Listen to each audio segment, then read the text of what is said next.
is Yodit Tewolde, and I'm an immigrant, an advocate, a lawyer, and a journalist. I live in Dallas, Texas, and forgot legal analyst too. Thank you so much for being here with us today. So, of course, as a legal analyst and being all over TVs across America, most people know you as a powerful attorney who also has a very sharp wit and a style to match.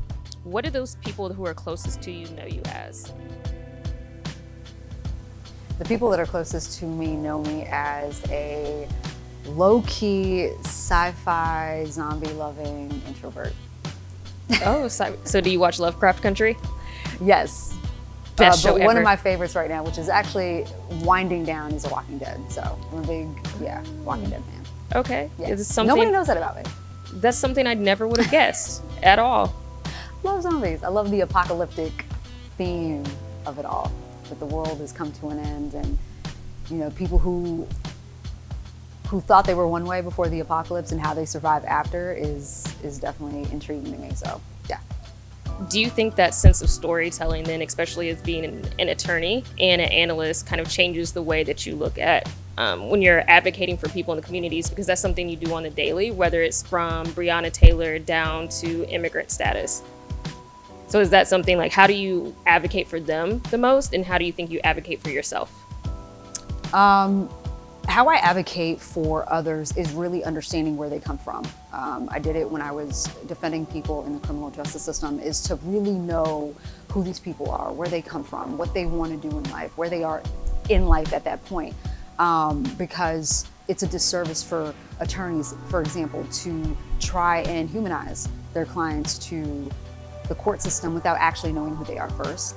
So that's how I advocate for people, is just really understanding who they are as a human.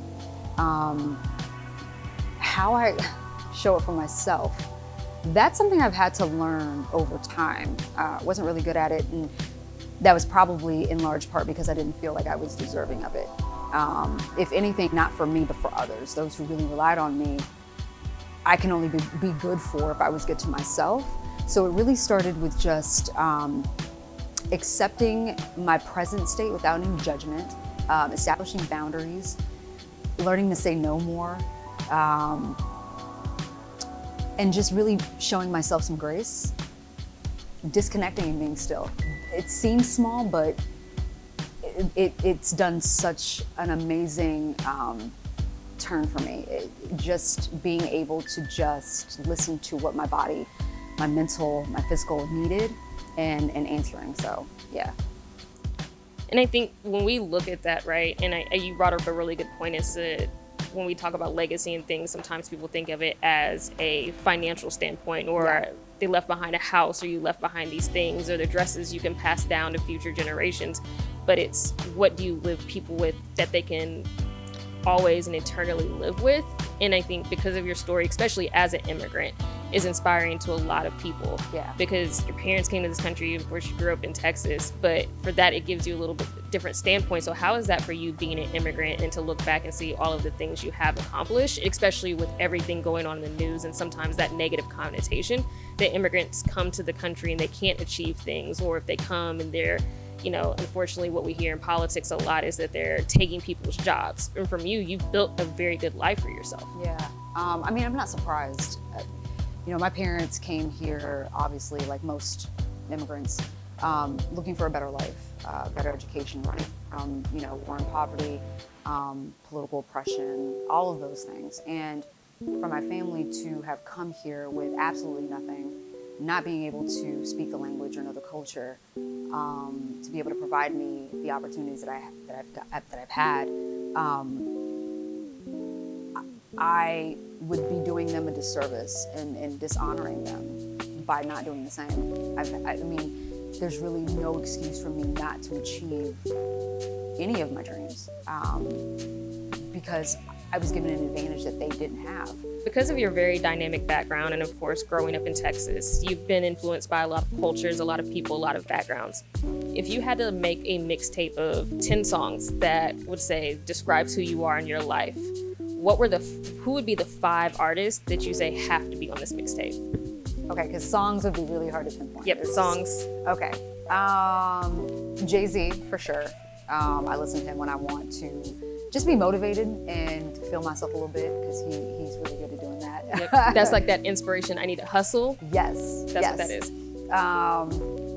UGK, Bun B, Outkast, Missy. I really love 90s genre R&B. Yep. But they'd be in my top 10, but not my top 5. I would say Michael Jackson, Stevie Wonder,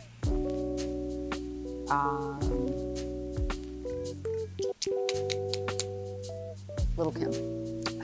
Lil' Kim is just like the cherry on the top. I feel like that's when I had to save it for last. That's when you're like walking out and you're like, yes, Yeah. I am whoever I think I am today. She's a trailblazer, man. She started this thing, you know, at least for me. So she made me not shy away from being a woman, you know? So I appreciated that. So with that, if you would say, especially now that we've kind of talked about your past and where you are, where do you see the future going? So if you were to hand yourself this interview in the next 15 years, what do you think you would be the most shocked at? Why people care about what I think. You know, because I'm still shocked to this day. I'm kind of, you know, people tell me about certain stories and they want to know what I think about them. And I don't take that lightly. So I know the power of my voice and my opinions. And I'm just grateful that people care enough to know what they are. So I would be shocked and surprised by that. Yeah. Well, as someone, of course, who watches you on TV and loves what you do, especially how you use your voice for people, what's next for you?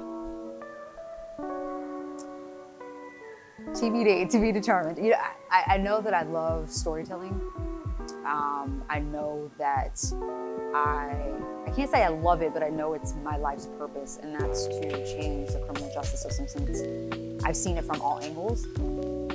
And how that looks, I'm not sure, but I'm enjoying the opportunities to be able to address the issues to those who care to know about them. It's not just a wave for me, and I think right now everybody seems to be involved, which is a great thing, and to have the conversation going and furthering the cause. But when the dust settles, I'm still going to be there trying to work at it and make it better. So I don't know. We'll see. Well, I, for one, will definitely be watching, because I'm excited for whatever comes next for you. Thank you. And because you're so full of life and spirit, you're consistently surrounded by people who look up to you, inspire you. But who do you co-sign? Black women, you know, always have, always will. But we show out each and every time. And I'm not even talking about the elections coming around, because I know we'll still save the day with that. But we're doing some amazing things. And, you know, people are now just realizing how powerful and strong we are. And I love the self-love. I love the love that people are showing us. But I love that we're our biggest cheerleaders, you know? We may not know each other personally, but we are there to support, and I love that. And so I'm co-signing Black women all day, every day. I mean, who else but us needs a co-sign right now? Nobody. No, we don't need anybody. Yeah, I mean, we're just amazing. I hate the black girl magic phrase, but that's just what we are. That's what we are. And I hate it only because it's so much. Yeah. And we could retire some other terms too, but that is truly what we are.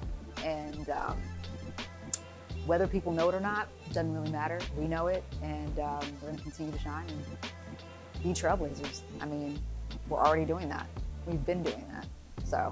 Been there. I think, well, one, I appreciate you for doing this today. Definitely excited for people to see and read more about you, your interview. I think, again, you've been at the forefront of so many things, using your voice, using your power, co-signing other people, consistently advocating for them. So thank you so much. Thank you. Thank you.